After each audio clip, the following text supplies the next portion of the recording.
बिस्मिल्लाहिर्रहमानिर्रहीम। अस्सलामुअलैकुम बच्चों क्या हाल है, कैसे हैं आप। उम्मीद है बच्चों ठीक ठाक होंगे और बहुत अच्छी पढ़ाई हो रही होगी। बच्चों मैथमेटिक्स क्लास 9 यूनिट 1 हम कर रहे हैं, एक्सरसाइज 1.5। इसके पहले हमने 5 सवाल कर लिए हैं और आज हम इसका छठा और आखिरी सवाल करेंगे। बच्चों ये मैट्रिसेस की जो मल्टीप्लिकेटिव इनवर्स हैं और उनका जो प्रोडक्ट है यानी उनकी जो ज़रब है उससे मुतालिक ये क्वेश्चन है। इसी तरह का एक सवाल आपकी जो पहले यूनिट की रिव्यू एक्सरसाइज है उसमें भी मौजूद है। तो इस सवाल में 2 पार्ट हैं। बच्चों इस सवाल को शुरू करने से पहले जो अमल इस सवाल को हल करते हुए किया जाएगा पहले उन्हें देखते हैं। Determinant of a matrix. तो बच्चों ये पहले हम पढ़ चुके हैं लेकिन सिर्फ इसलिए दोहरा रहे हैं ताकि जो ये सवाल हम करने जा रहे हैं उसको करने में आसानी हो। बच्चों डिटर्मिनेंट स्क्वायर मैट्रिक्स का लिया जाता है और मैं पहले आपको बता चुका हूं कि आपके सिलेबस में जो स्क्वायर मैट्रिक्स है ये 2x2 ऑर्डर की है।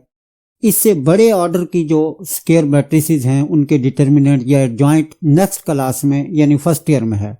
एक जनरल एग्जांपल आप बच्चों यहाँ देख रहे हैं कि ए एक मैट्रिक्स है, ए बी सी डी उसके एलिमेंट्स हैं, अरकान हैं। अब इसका डिटर्मिनेंट डेट ए या मुख्तसरन या ए मॉड दोनों तरह से लिखा जा सकता है और ये मालूम किया जाता है बच्चों डायगोनल एंट्रीज का product minus non diagonal entries का प्रोडक्ट। तो बच्चों याद रखना डिटर्मिनेंट्स में डायगोनल एंट्रीज के प्रोडक्ट के बाद अलामत माइनस इस्तेमाल होती है। मैट्रिसेस की मल्टीप्लिकेशन में 2 एंट्रीज जब मल्टीप्लाई होती हैं तो आगे प्लस आता है लेकिन डिटर्मिनेंट में माइनस आता है। बच्चों अगर ये नंबर्स हों तो डायगोनल एंट्रीज का जो प्रोडक्ट है कोई नंबर आएगा, इसी तरह नॉन डायगोनल एंट्रीज का प्रोडक्ट भी कोई नंबर आएगा, इसको माइनस कर लेंगे। यहाँ हमने इसे सपोज कर लिया है लैम्डा जो कि आर के सेट से यानी रियल नंबर के सेट से इसका ताल्लुक होगा। जाहिर है कोई भी नंबर होगा वो रियल नंबर के सेट से उसका ताल्लुक होगा। इसके बाद हम देखते हैं एडजॉइंट ऑफ अ मैट्रिक्स। बच्चों एडजॉइंट भी किसी स्क्वायर मैट्रिक्स का ही लिया जा सकता है। अब यहाँ एक जनरल एग्जांपल आप देख रहे हैं कि ए एक मैट्रिक्स है जिसके अरकान हैं ए बी सी डी। अब इसका एडजॉइंट किस तरह लिया जाएगा। देखिए बच्चों एडजॉइंट को लिखा जाता है ए डी जे यानी एडजॉइंट को मुख्तसर फॉर्म में शॉर्ट फॉर्म में ए डी जे। अगर मैट्रिक्स ए है तो उसका एडजॉइंट ए डी जे यानी एडजॉइंट ए लिखा जाएगा। और ये कैसे मालूम किया जाता है, ये मालूम बच्चों इस तरह किया जाता है कि डायगोनल एंट्रीज को आपस में चेंज कर देते हैं यानी इनकी जगह बदल देते हैं। तो पहली और चौथी ये डायगोनल एंट्रीज हैं तो चौथी एंट्री जो है चौथा रुकन जो है वो पहला रुकन बन जाता है और पहला रुकन चौथा यानी आखिरी रुकन बन जाता है। और बच्चों ये जो नॉन डायगोनल एंट्रीज हैं बी और सी इनकी अलामतें बदली जाती हैं। अगर ये पहले पॉजिटिव हैं तो ये नेगेटिव हो जाएंगे और अगर नेगेटिव हों तो ये पॉजिटिव हो जाते हैं। तो आप देख रहे हैं कि ये दोनों पॉजिटिव थे तो ये नेगेटिव कर दिए गए हैं। तो इस तरह से किसी मैट्रिक्स का एडजॉइंट लिया जाता है। इसके बाद हम देख लेते हैं multiplicative inverse of a matrix, किसी कालिब का ज़रबी माकूस। बच्चों याद रखें एक कालिब का जब ज़रबी माकूस यानी उसका मल्टीप्लिकेटिव इनवर्स जब लिया जाता है तो हमें 2 चीज़ों की ज़रूरत होती है, एक उस मैट्रिक्स का डिटर्मिनेंट और दूसरा उसका एडजॉइंट। एक बात याद रखने की है कि मल्टीप्लिकेटिव इनवर्स ज़रबी माकूस नॉन सिंगुलर मैट्रिक्स का लिया जाता है यानी ऐसी मैट्रिक्स जिसका डिटर्मिनेंट 0 ना हो, नॉन ज़ीरो हो। तो पहले वो नॉन सिंगुलर मैट्रिक्स हो और ये डिटर्मिनेंट लेकर हमें उसका पता चल जाता है। अब उसके लिए क्या तरीका अख्तियार किया जाता है कि जो भी मैट्रिक्स है उसके एडजॉइंट को डिटर्मिनेंट से डिवाइड करते हैं तो उस मैट्रिक्स का मल्टीप्लिकेटिव इनवर्स यानी ज़रबी माकूस आ जाता है। अब यहाँ आप देखते हैं कि अगर हमारे पास मैट्रिक्स ए है तो उसके लिए ये एक फार्मूला सा बन जाएगा कि 1 over determinant A multiply adjoint A.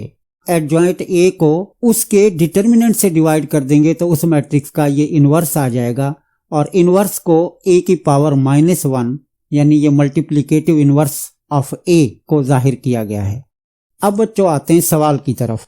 इस सवाल में हमें 3 मैट्रिसेस दी गई हैं ए बी डी और सवाल में 2 जुज़ हैं। तो पहला इसका जो जुज़ है ए बी होल इनवर्स यानी ए और बी को मल्टीप्लाई करने के बाद उसका इनवर्स लिया गया है is equal to B inverse multiply A inverse.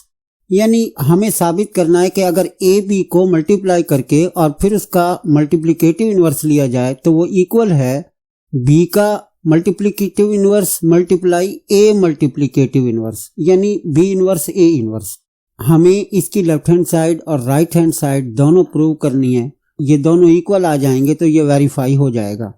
सवाल की लेफ्ट हैंड साइड हमने ली A B whole inverse. A B का ज़रबी माकूस करने से पहले ये प्रोडक्ट ए बी मालूम करना है। अब मल्टीप्लाई करना है ये फर्स्ट रो और ये सेकंड मैट्रिक्स यानी मैट्रिक्स बी के जो है फर्स्ट कॉलम से मल्टीप्लाई होगी।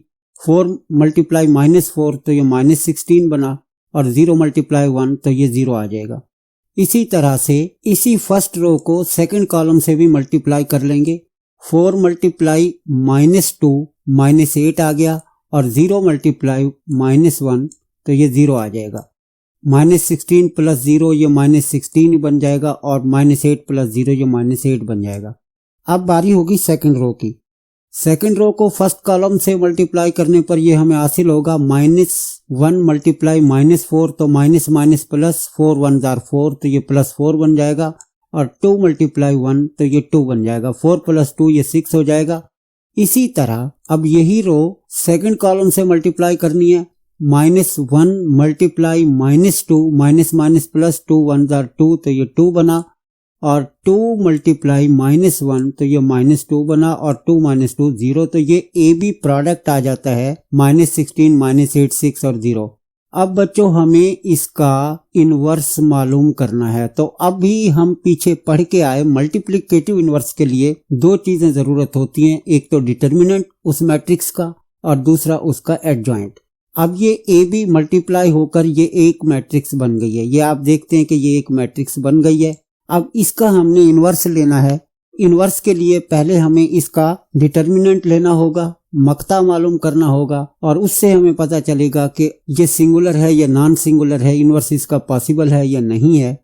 डिटर्मिनेंट बच्चों आपको मालूम है कि डायगोनल एंट्रीज आपस में मल्टीप्लाई होती हैं और दरमियान में माइनस आता है और फिर नॉन डायगोनल एंट्रीज आपस में मल्टीप्लाई होती है। -16 + 0 0 हो जाएगा और 6 मल्टीप्लाई -8 -48, लेकिन दरमियान में चूंकि माइनस होता है तो इस तरह से माइनस माइनस प्लस तो ये +48 इसका जो है डिटर्मिनेंट होगा और जो कि 0 नहीं है तो इसका जो इनवर्स है वो पॉसिबल होगा।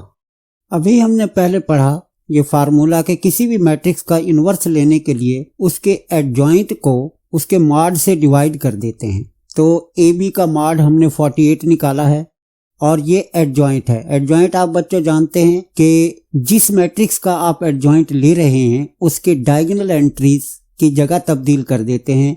यानी ये -16 ऊपर था, ये फर्स्ट एलिमेंट था, ये आखिरी एलिमेंट बन गया चौथा और 0 जो है पहला एलिमेंट बन गया और इनकी अलामतें तब्दील की जाती हैं। ये -8 था +8 हो गया और ये +6 था ये -6 हो गया। तो ये एडजॉइंट है। अब 48 इनके ओवर में आ जाएगा और ये आप इनको मुख्तसर कर लेंगे।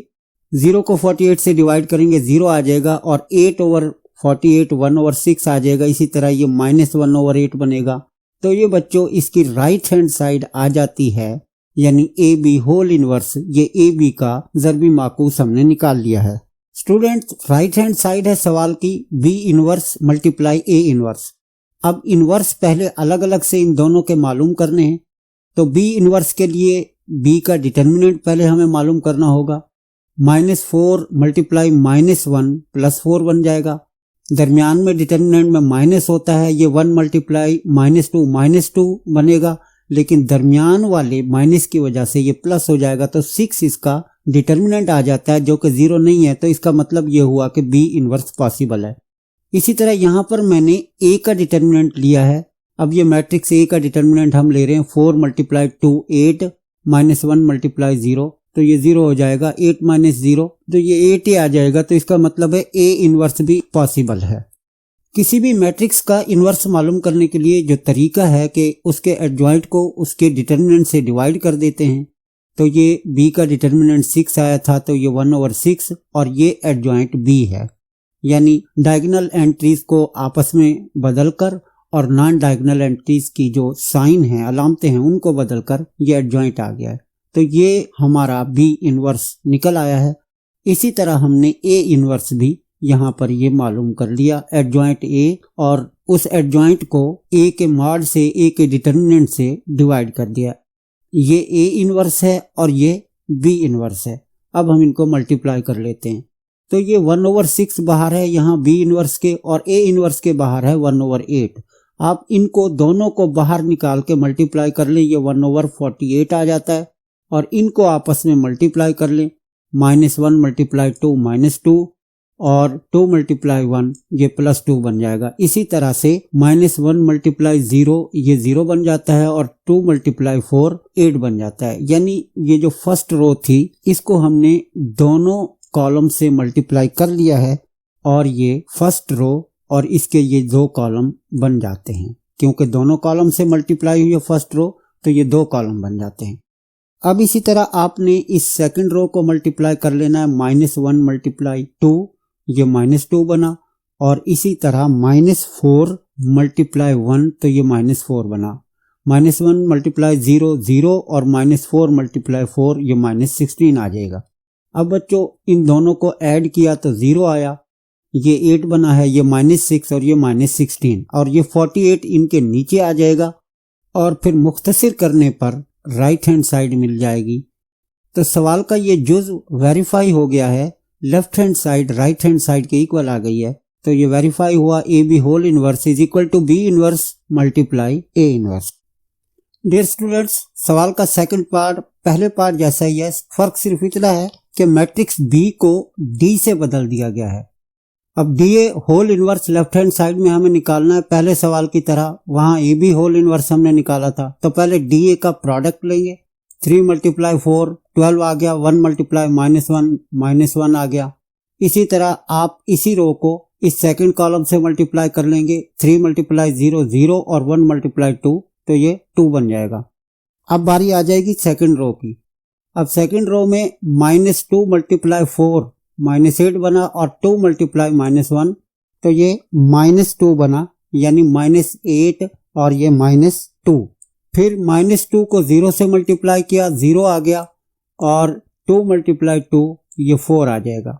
इनको हमने मुख्तसर कर लिया, 11 2 और -10, -8 -2 ये -10 बन जाएगा, और इसी तरह 0 + 4 तो ये 4 बन जाएगा। अब चूंकि डी ए का इन्वर्स लेना है तो पहले हम इसका अब डिटर्मिनेंट मालूम कर लेंगे। डी ए जो कि एक मैट्रिक्स बन गई है, अब इसका डिटर्मिनेंट 11 × 4 तो ये 44 बना, दरमियान में माइनस, और -10 × 2 -20, लेकिन दरमियान का जो माइनस है तो वो माइनस माइनस ये प्लस बन जाएगा। तो इनका जो डिटर्मिनेंट है वो 64 आ जाता है। 64 is not equal to 0, D A inverse is possible. अब इसके लिए जो फार्मूला जो हमारे पास है वो यूज करते हैं, adjoint D A divide by determinant D A.